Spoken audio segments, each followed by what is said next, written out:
Le manuscrit de Voynich, livre qui laisse les chercheurs perplexes depuis sa découverte. Il porte le nom de l'homme qui l'a popularisé en 1912, Wilfrid Voynich, un libraire polonais qui se spécialisait dans les livres antiques. Le libraire chevronné en a vu des vieux livres, et il sait repérer les fourgeries. Mais ce livre-là lui donne des frissons. Il semble très ancien, n'est pas crédité à personne, contient de l'imagerie vraiment étrange sur la nature, l'astronomie et l'anatomie humaine. Certaines pages ont des diagrammes ou peuvent être dépliées pour déployer plus d'imagerie et d'informations, mais le plus étrange dans tout ça, c'est que le tout est rédigé dans une langue entièrement incompréhensible. Wilfrid parle pourtant une panoplie de langues européennes et sait reconnaître leurs anciennes formes pour comprendre à quoi il a affaire. Mais ce manuscrit de plus de 240 pages est entièrement incohérent. Pour vous montrer un extrait, voici quelques pages. Ne sachant trop quoi faire avec la trouvaille, le mystérieux livre tombe ensuite entre les mains d'un autre marchand de raretés littéraires, Hans-Peter Krauss, un homme autrichien. Éventuellement, Krauss immigre aux États-Unis et y installe son opération de libraire. C'est à ce moment que les découvertes seront faites sur le manuscrit et que de nouvelles questions se soulèveront.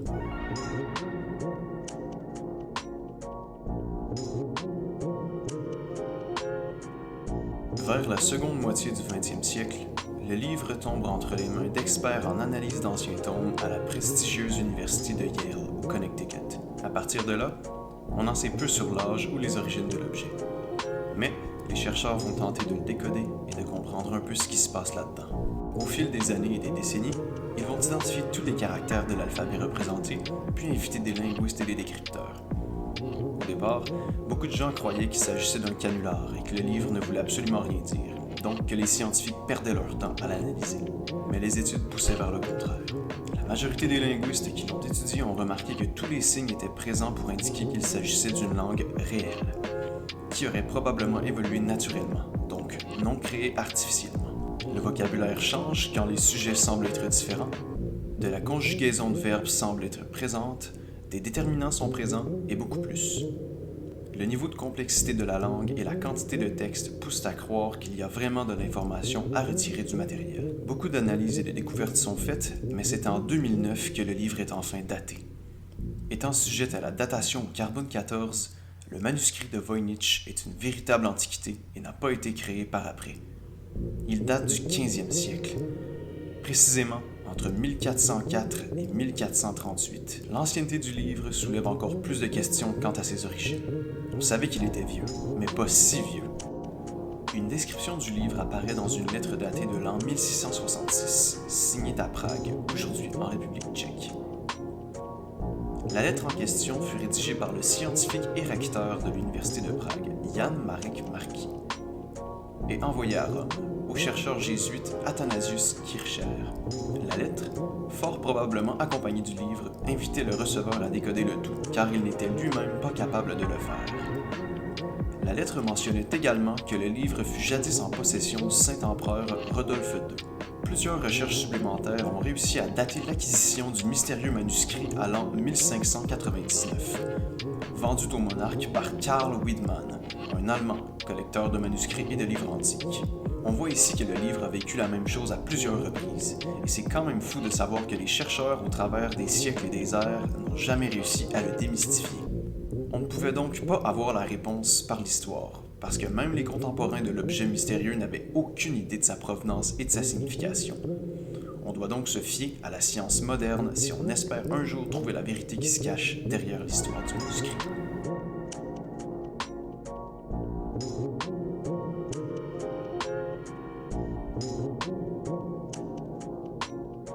Évidemment, des tonnes de théories ont émergé depuis le début de l'étude du manuscrit. Pour ce qui est du potentiel auteur, les gens qui ont côtoyé le livre il y a des siècles semblaient soupçonner 3 candidats potentiels. 3 hommes anglais, ayant tous vécu à des époques différentes. Roger Bacon, qui a vécu au 13e siècle, John Dee, né en 1527, puis finalement Edward Kelly, né en 1555. Certains accusaient un de ces hommes nés plus tard d'avoir répandu la rumeur que le livre avait été rédigé par Roger Bacon afin de le populariser et de le publier. Mais ça n'a pas vraiment de sens, car aucune preuve ne pousse en cette direction et un seul exemplaire du livre semble être mentionné depuis le début. Alors, ne nous embarquons pas dans des théories du complot datant d'il y a plus de 500 ans, on n'a simplement pas assez d'informations à ce sujet. De plus, le livre ne peut avoir été écrit par les deux hommes nés au 15e siècle, car le livre date de plus de 100 ans avant leur naissance respective. Certains chercheurs modernes ont remarqué des similarités entre le manuscrit de Voynich et l'œuvre d'un ingénieur italien du 14e siècle, Giovanni Fontana. Le style de dessin, l'imagerie fantastique, ainsi que l'usage de cryptographie feraient de Giovanni un candidat possible. Par contre, aucun autre ouvrage non signé de cet homme fut retrouvé. Semblerait-il qu'il publiait toutes ses œuvres en son nom et jamais anonymement.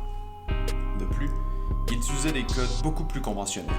D'autres chercheurs de son époque ainsi que les chercheurs de nos jours ont toujours été capables de décoder ses écrits. Une autre théorie similaire fut amenée en 2006 par le programmeur et écrivain britannique Nick Pelling. Il a écrit un livre sur le sujet et pense que l'auteur serait probablement un autre ingénieur italien de l'époque de Giovanni, Antonio Le Filarete Averlino. Et ce, pour des raisons similaires. Il a fait des ouvrages comparables et la datation serait bonne. Sinon, certains disent que Raphaël Sobieraź-Mińchowski, un écrivain et avocat qui a travaillé sous le règne de Rodolphe II, l'empereur qui a possédé le livre, aurait pu être auteur, mais encore, la datation ne fonctionnerait pas. La raison pourquoi il est un candidat est qu'il est réputé selon des écrits de son ère pour avoir inventé un code indéchiffrable pour encrypter de l'information en texte. Alors certains croient que le manuscrit pourrait être une espèce de démonstration élaborée de son code indéchiffrable. Je sais que c'est décevant, mais à moins qu'on trouve des documents de sources primaires vraiment fiables, les chances de retrouver le véritable auteur du manuscrit de Voynich sont très basses.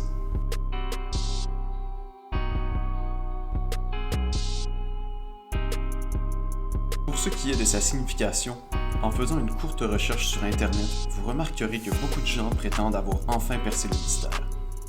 L'étude du manuscrit n'est plus strictement réservée aux experts, car une maison d'édition a réussi à acquérir les droits nécessaires pour le distribuer. J'ai mis des liens dans la description pour les intéressés. Le livre est disponible en format digital ou encore en copie physique. La facilité d'accès du manuscrit a permis au grand public de faire son analyse. Beaucoup de ces théories proviennent de là. Une des hypothèses provient d'un historien américain appelé Nicholas Gibbs.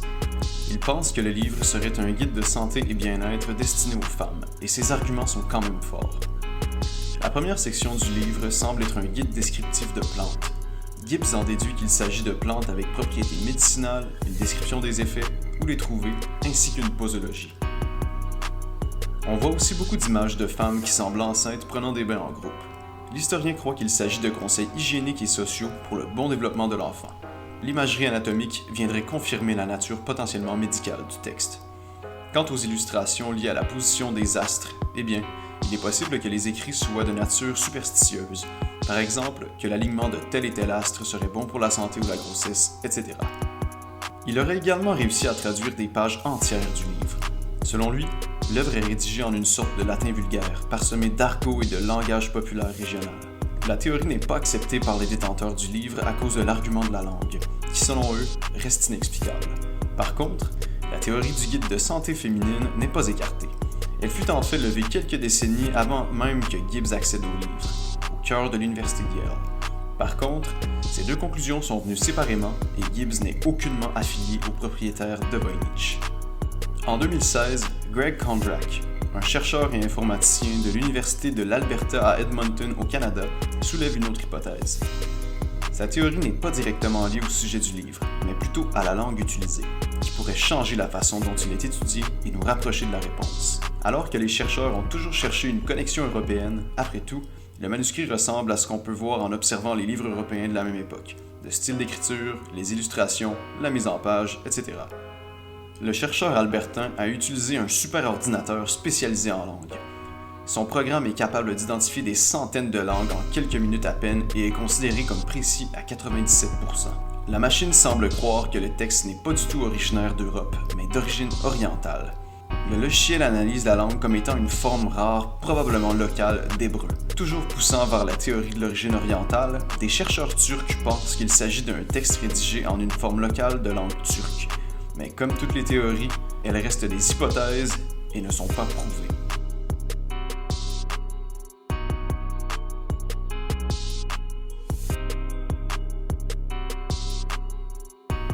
D'anciens grimoires occultes à simple guide santé, peu importe ce qu'il veut dire et à qui il s'adresse, l'étrange manuscrit médiéval continue de semer la confusion. Va-t-on trouver la signification du livre le plus mystérieux au monde un jour? Pour le moment, on est plus près que jamais d'arriver à le décoder, mais ce jour n'est pas encore arrivé et le mystère de Voynich reste bien vivant.